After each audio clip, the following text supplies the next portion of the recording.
నమస్తే, నేను విజయ్. మొత్తంగా గ్రేటర్ హైదరాబాద్ మున్సిపల్ కార్పొరేషన్ ఎన్నికలు మరో ఏడాదిలోనే రాబోతున్నాయి. అయితే కాంగ్రెస్ ప్రభుత్వం వచ్చిన తర్వాత జిహెచ్ఎంసీలో ఏదైనా సమూల మార్పులు చోటు చేసుకున్నాయా? ఇప్పటికైనా కానీ జిహెచ్ఎంసీలో అంటే పూర్తి స్థాయి లోపల ఉన్నటువంటి సమస్యలు ఏవైతే డ్రైనేజ్ ఇష్యూస్ కావచ్చు, నాలాల ఇష్యూస్ కావచ్చు, ఇవైనా పరిష్కారం అవుతున్నాయా అంటే లేదు అనేటువంటి మాట ఎక్కువగా వినిపిస్తోంది. సో ఈ అంశాలకు సంబంధించి మనతో పాటు డిస్కస్ చేయడానికి ఈరోజు సిద్ధంగా ఉన్నారు gun foundry corporator Surekha Om Prakash గారు. నమస్తే మేడం. నమస్తే మేడం. నేను అన్నట్లుగా గత బీఆర్ఎస్ పాలనలో హైదరాబాద్ చాలా అభివృద్ధి చెందింది అనేటువంటి ఒక మాటను తీసుకొచ్చారు. నిజంగానే ఐటీ సెక్టార్లో కావచ్చు, లేకపోతే గచ్చిబౌలి దాటేసిన తర్వాత ఈ ఏరియాస్లో కొంతవరకు డెవలప్ అయింది అనుకోవచ్చు. కాకపోతే సిటీ లోపల అంటే ఇప్పుడు గన్ ఫౌండరీ ఏరియాస్ కావచ్చు, పాత బస్తీ ఏరియాస్ కావచ్చు, ఇక్కడ నాలాలు, డ్రైనేజీ సిస్టమ్స్, రోడ్లు ఏం అభివృద్ధి చెందిందంటే ఏం చెప్తారు? అభివృద్ధి అంటే ఇప్పుడు జనరల్గా మాట్లాడాలంటే పాలిటిక్స్కి భిన్నంగా దాన్ని పక్కన పెట్టి మాట్లాడుతున్నాను. నేను ఒక డాక్టర్ని. ఓకే. అండ్ మెడికల్ ఫీల్డ్లో అనుభవం ఉంది కాబట్టి మళ్ళీ అదే నేను ఇక్కడ కూడా వచ్చి యాజ్ అ కార్పొరేటర్గా మా ఎమ్యూనిటీస్ కూడా ఇవే కాబట్టి సో పరిశుభ్రము, శానిటేషన్, హైజీనిక్ అనేది కూడా నాకు ఎప్పటి నుంచో అలవాటు. ఓకే. సో ఆ రకంగా చూస్తే మాత్రం ఏదైతే పొలిటికల్ కాకుండా జీవించిన నా జీవితంలో, నా అనుభవంలో పాలిటిక్స్లోకి ఎంటర్ అయిన తర్వాత ఏదైతే వ్యత్యాసం ఉందో అది నాకు ఆ రకంగా చూస్తే మాత్రం there is no development. Okay. So let me ask this. అంటే సరే, ఈ చర్చలో ముందుకు వెళ్లే ముందు ఒక గృహిణిగా కావచ్చు, లేకపోతే మీరు వృత్తిపరంగా ఒక డాక్టర్ అని చెప్తున్నారు. అంటే there is no need to ఇంకో వృత్తిని ఎంచుకోవాల్సిన అవసరం కావచ్చు, కానీ లేకపోతే పాలిటిక్స్లోకి రావాల్సిన అవసరం కానీ వ్యక్తిగతంగా అయితే మీకు ఎవరికి ఉండదు. మంచి వృత్తి ఉంది, మంచి కుటుంబ జీవితం ఉంది. సో వీటన్నింటినీ అలా ఉంచి రాజకీయాల్లోకి రావాలి అనేటువంటి ఒక ఆలోచన ఎలా వచ్చింది? దాని వెనక కథ ఏంటి అసలు? అఫ్ కోర్స్ నేను, మా హస్బెండ్ పాలిటిక్స్లో ఉన్నారు, బి ఓంప్రకాష్, విశ్వ ఓంప్రకాష్ గారు. మరి ఇది జనరల్ సీట్ మనం కొట్లాడాలి అని ఎప్పుడైతే మేమిద్దరం డిసైడ్ అయ్యామో సో ఆ రకంగా నేను ముందుకు రావడం జరిగింది. ఓకే. సో మీరు నిలబడితే ఇంకా అయ్యా. అండ్ ఇంకోటి ఏంటంటే దేశానికి ఎప్పుడో ఏదో వంతు మనం సహకరించాలని బ్యాక్ ఆఫ్ ది మైండ్ ఎప్పుడూ ఉండే. సో అవకాశం దొరికింది కాబట్టి నిలబడ్డాము, గెలిచాము, 3,000 మెజారిటీతో గెలిచాము. సో డెఫినెట్గా it's a blessed thing I could say. అందరికీ దొరకదండి chance.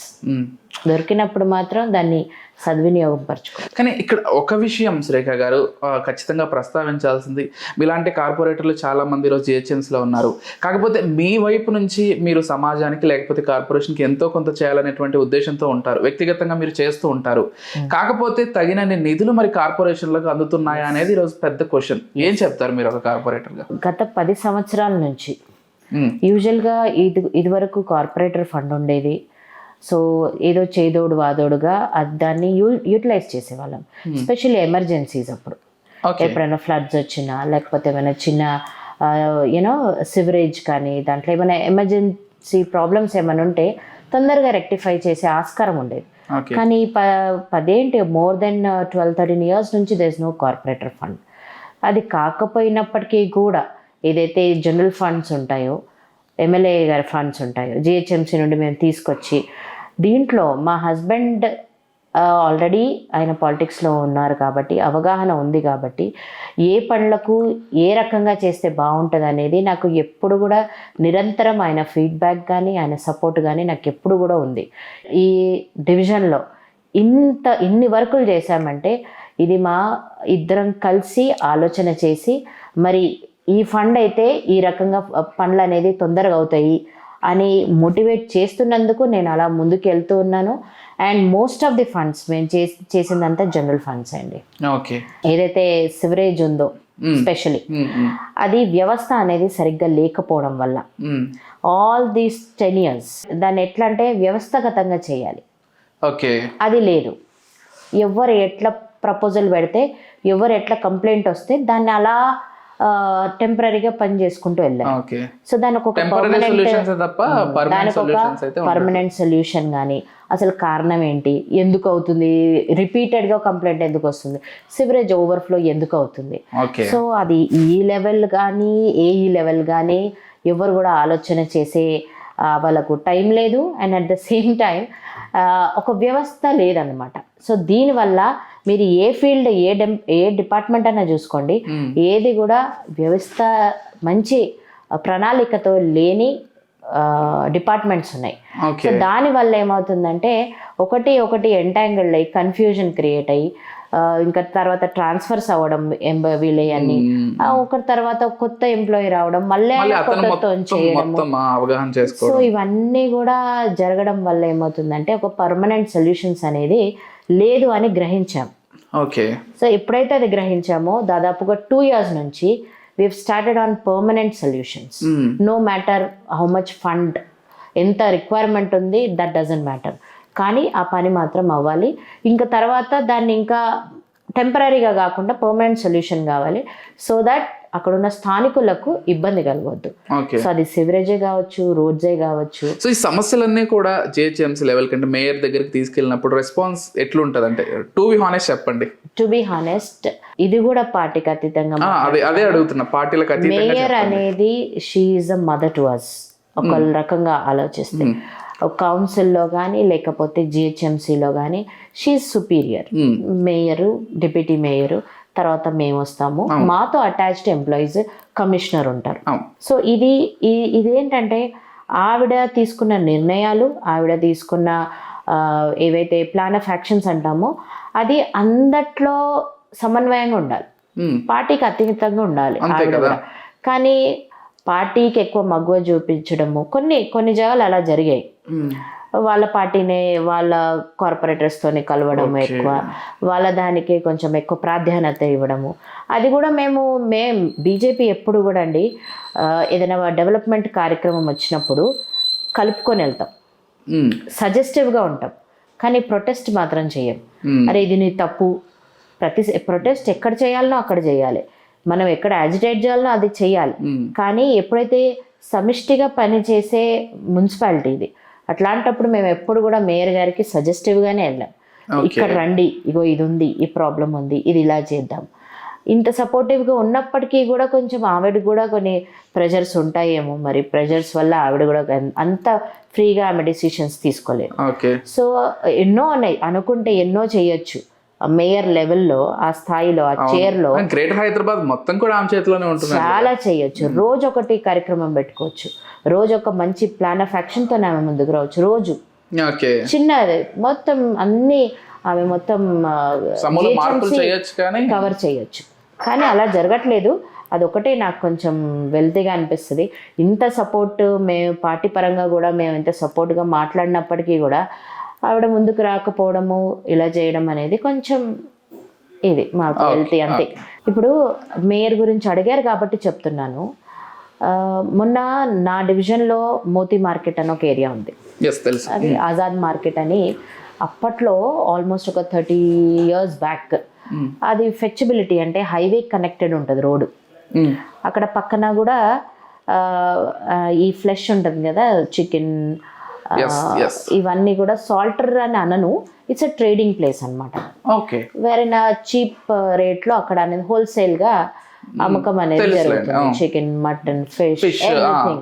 So that's an Azad market అని ఆల్మోస్ట్ ఒక 30 years బ్యాక్ నుంచి స్టార్ట్ అయ్యింది. కానీ ఈ 30 yearsలో ఏమవుతుందంటే లీజ్, సబ్ లీజ్కి ఇచ్చుకుంటూ అక్కడ వాళ్ళంతా దాన్ని ఒక ఏమంటారు, ఒక సూపర్విజన్ కానీ ఒక అన్హైజీనిక్ కండిషన్లో ట్రేడింగ్ అనేది ఇప్పటికీ జరుగుతుంది. ఆల్మోస్ట్ అక్కడ ఉన్న స్థానికులు నాకు ఫస్ట్ కంప్లైంట్ చేశారు, ఎందుకంటే ఆ బిల్డింగ్ డివాస్టేటెడ్ కండిషన్లో ఉంది మొత్తం. సో దానికి ప్రాపర్గా శానిటేషన్ కానీ, క్లీనింగ్ కానీ, స్వీపింగ్ కానీ, అక్కడ ఉన్న డ్రైనేజ్ వ్యవస్థ కానీ సరిగ్గా లేదు. సో ఇంకోటి ఏంటంటే అది రోడ్ కటింగ్ వస్తుందని ఈ మన ఎంప్లాయీస్ దాన్ని ముట్టకపోవడము, తరచుగా దాన్ని క్లీన్ చేయకపోవడము, అదేమవుతుందంటే ఒకటేసారి మొత్తం ఓవర్ఫ్లో అయిపోయి ఆ ఏరియా అంతా మెస్సీగా తయారై కంపు వాసనతో నిండి ఉంటుంది. సో అంత అన్హైజీనిక్ ఉంటుంది. సో ప్రతిసారి నేను వెళ్ళడము, అక్కడ సిబ్బందిని పెట్టి క్లీన్ చేయించడమో జరుగుతుంది. కానీ అన్హైజీనిక్ ప్లేస్లో ఇటువంటి మీట్ సెల్లింగ్ అనేది ఎంతవరకు సమంజసం? సో ఇది పలుమార్లు నేను కమిషనర్ గారికి, మళ్ళీ ఇంకోటి ఏంటంటే మన డిప్యూటీ మేయర్ గారిని తీసుకెళ్ళాను నేను లిటరల్గా చూపించడానికి, ఇన్స్పెక్ట్ చేశాను. అంతే కదా. చూస్తేనన్నా వీళ్ళు కొంచెం ఇదవుతారేమో, ఇన్నిసార్లు నేను ప్రపోజల్ పెట్టినా ఎవరు స్పందిస్తలేరు అనేసి నేను తీసుకెళ్ళి ఇన్స్పెక్ట్ చేయించాను. ఆవిడ కూడా అసలు ఏంటిది, డెఫినెట్గా చేసేద్దాము, దీన్ని ఒక మంచి హైజీనిక్ ప్లేస్ చేద్దాం అని అన్నారు. ఐ ఎక్స్పెక్టెడ్ మచ్, కానీ ఏం జరగదు, మాటల వరకు ఆగిపోయిందా. తర్వాత ఎలక్షన్స్ వచ్చాయి. సో ఇది అలాగే, ఇది మాత్రం అన్హైజీనిక్ లో కంటిన్యూ అవుతూనే ఉన్నది. నేనేదో టెంపరీగా అక్కడ క్లీన్ చేపిస్తూనే ఉన్నాను. మొన్న ఒక లాస్ట్ 1 month అవుతుంది, మేయర్ దృష్టికి వచ్చింది. సో షీ కేమ్, కానీ she did not inform me, maybe for some other reason. So ఆమె వచ్చింది, చూసింది, సీల్ వేసేసింది, వెళ్ళిపోయింది. బికాజ్ ఇట్స్ అంత అన్హైజీనిక్, విత్ ఫుడ్ సేఫ్టీ ఎంప్లాయీస్తో వచ్చారు, దాన్ని సీల్ చేసి వెళ్ళిపోయారు. కానీ ఆమె వచ్చి వెళ్ళిన 2 hours some MLC comes and he reopens it. అదొక మీడియాలో ఉందండి, చూసుకోవచ్చు మీరు. అదేం పెద్ద కాదు. నా పాయింట్ ఏంటంటే, ఆయన వచ్చారు, ఎమ్మెల్సీ హోదా అయినది, ఐసా కైసా కర్తే ఉన్కే పేట్ మే మారితే క్యా, ఐసా నై కర్నా. ఆయన ఎక్కడ పోతాడు, ఆయనది ఉన్నదే, ఆయన ఏమంటారు, ఫ్యామిలీ మొత్తం దీన్ని బతుకుతున్నారు ఇక్కడ ఉన్న వాళ్ళందరిది. ఐసా కేసే బంద్ కడితే చలో ఓపెన్ కరు అని ఆయన ఓపెన్ చేసేసిండు. అంటే ఒక మేయర్ అంత పెద్ద స్టెప్ తీసుకొని, ఆమె ఊరికనే తీసుకోదు కదండి, అన్హైజీనిక్ స్టాండర్డ్స్ ఉన్నాయి. అండ్ ఇంకోటి ఏంటంటే, నంబర్ ఆఫ్ టైమ్స్ వాళ్ళకి నోటీస్ కూడా ఇవ్వడం జరిగింది. And almost several times they have given. So అప్పటికి చేసిన తర్వాత ఈ రకంగా పాలిటైజ్ చేయడం అనేది తప్పు అంటున్నాను. అదే మీట్ హోల్సేల్ ఎక్కడెక్కడ వెళ్తుంది, మనం కూడా తినొచ్చు, అంతే కదా. ఎన్ని డిజీజెస్ రావచ్చు అన్హైజీనిక్ దేంట్లో. ఇప్పుడు ప్రతి ఒక్కరం కూడా నాన్ వెజ్ తింటాం, మరి ఎంత వామ్ ఇన్ఫెస్టేషన్స్ ఉంటాయి, దానివల్ల మనకి స్కిన్ డిజీజ్ రావచ్చు, జిఐటి ఇన్ఫెక్షన్స్ రావచ్చు, ఎన్నో రావచ్చు. అది చెప్పుకుంటూ పోతే అదొక పెద్ద ఇది ఉంటుంది. కానీ ఆమె తీసుకుంది step, she has seized it, till date it is running in the same manner. Okay అండి. సో ఈ రకంగా నేను అనేది ఏంటంటే, మేయర్ చేతిలో లేదంటూ ఏమీ లేదు. ఇఫ్ షీ ఆ చైర్కి అంత హక్కు ఇవ్వాలి, ఏ పార్టీ అయినా కానీ గౌరవించాలి, ఆమెకు ఫ్రీ హ్యాండ్ ఇవ్వాలి. So that if she is very much educated, learned person, definitely she'll contribute good to the society.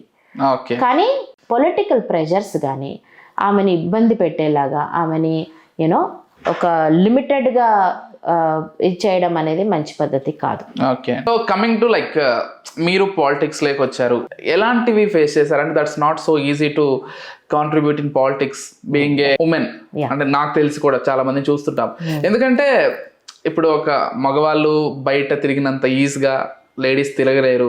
దాంతోపాటుగా ఎన్నో విమర్శలు ఉంటాయి, ఈమెకు అసలు అవసరమా, అటువంటి కామెంట్స్ కూడా వస్తుంటాయి. ఐ థింక్ మీరు కూడా ఇండైరెక్ట్ గా వినుంటారేమో, డైరెక్ట్ గా మీ మొహం మీద వాళ్ళు లేకపోయినప్పటికీ.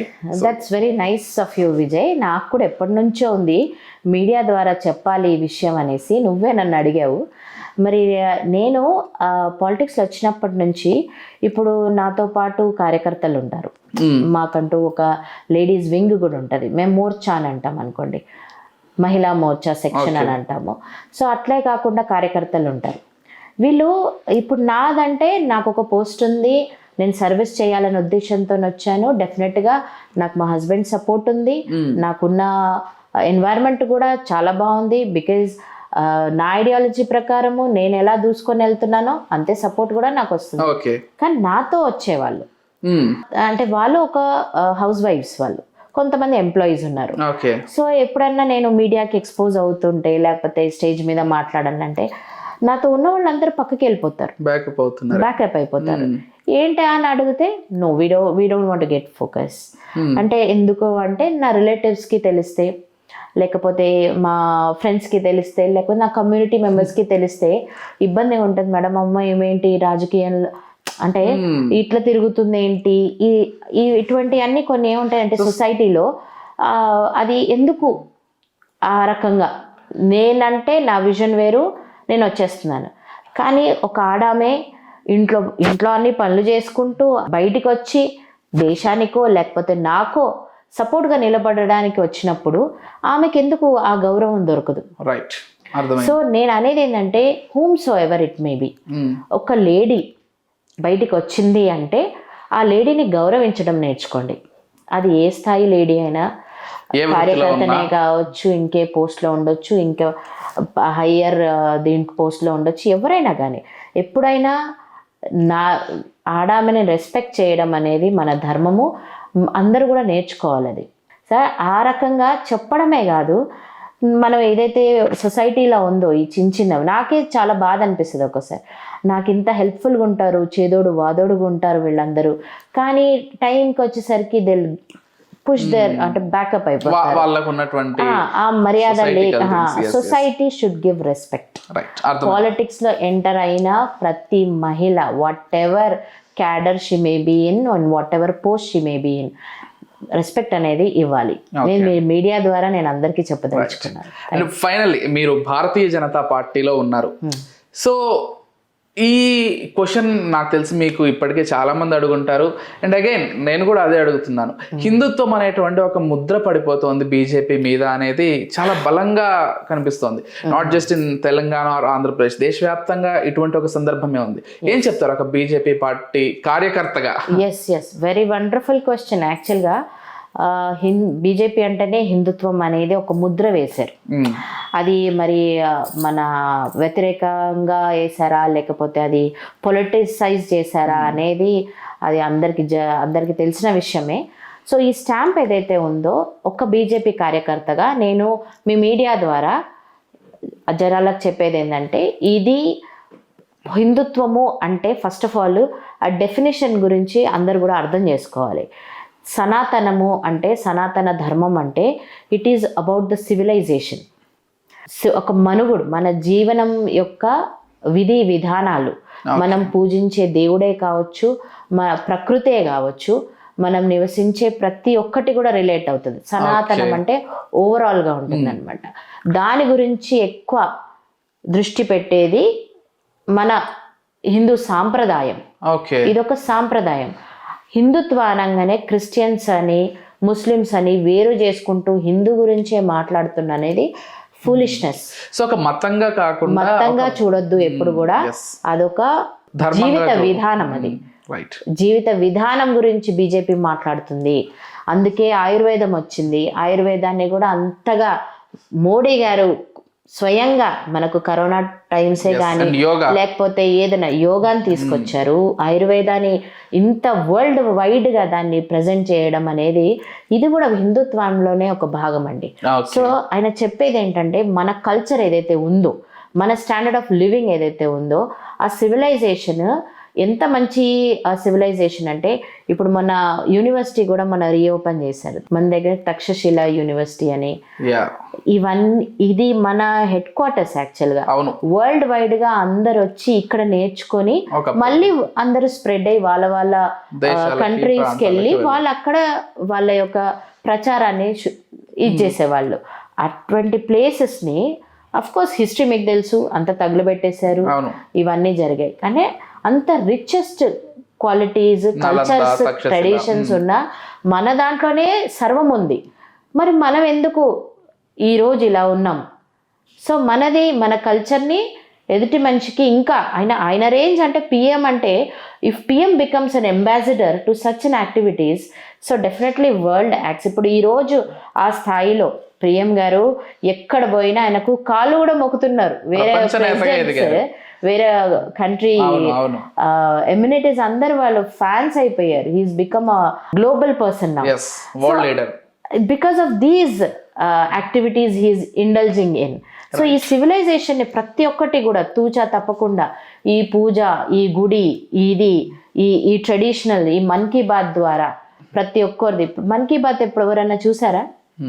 మన్ కీ బాత్లో ఆయన అది ఎందుకు చూస్ చేసుకున్నారంటే, మన ఇండియాలో ఉన్న అన్నోన్ ప్లేసెస్ అంటే మారుమూర ప్రాంతాల్లో కూడా ట్రైబ్సే కావచ్చు, లేకపోతే చాలా చిన్న స్థాయిలో ఉన్న వాళ్ళ దగ్గర కూడా ఒక మంచి టాలెంట్ ఉంటుంది.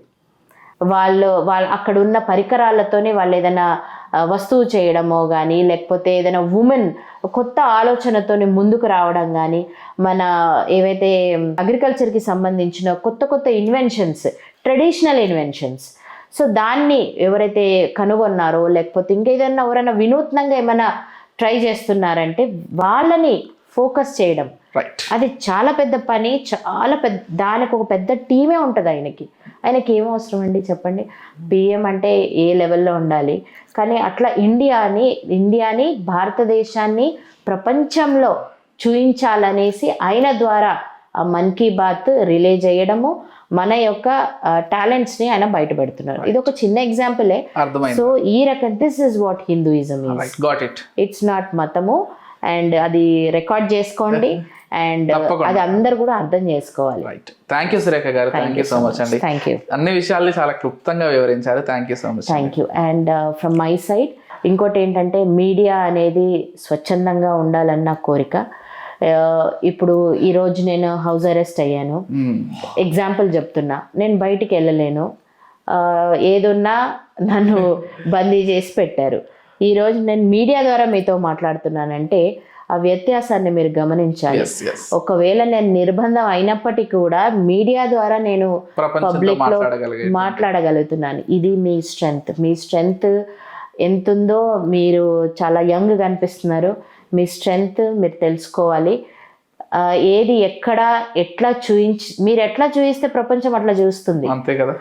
సెల్ పట్టుకున్నా through you only everything is shown to the public. What ever field, cinema కావచ్చు, పొలిటికల్ కావచ్చు, ఇంకేదన్నా కావచ్చు, ఏదున్నా కానీ మీ ద్వారా ప్రపంచానికి తెలియబడుతుంది. ఈరోజు ఇంతమంది హార్ట్ అటాక్తో చనిపోతున్నారు అంటే ఇదివరకు చనిపోలేదా? చనిపోయారు. కానీ ఈరోజు మీడియా ద్వారా చెప్తుంది కాబట్టి ఒకరికొకరికి తెలుస్తుంది. కొన్ని న్యూసెస్ వస్తున్నాయి, కొన్ని ఒకరికొకరు తెలియని విషయాలు కొంతమంది తెలుసుకుంటున్నారు. కూర్చున్న జాగాలనే అన్ని ప్రపంచం అంతా చేతిలోనే కనిపిస్తుంది. It's only because of you. అంటే మీరు ఎంత నిస్వార్థంగా, ఎంత ట్రాన్స్పరెన్సీగా, ఎంత నిజాయితీగా ఉంటే ప్రపంచాన్ని మీరు అంతే మంచిగా కూడా చూయించవచ్చు. అది చూయిస్తారని మీ విజయ్ ద్వారా నేను చాణక్య మీడియాకి చెప్తున్నాను. ప్రొఫెషన్ ని ఇలాగే కొనసాగించండి. Thank you so much. Okay, thank you. Thank you Surekha. Thank you so much.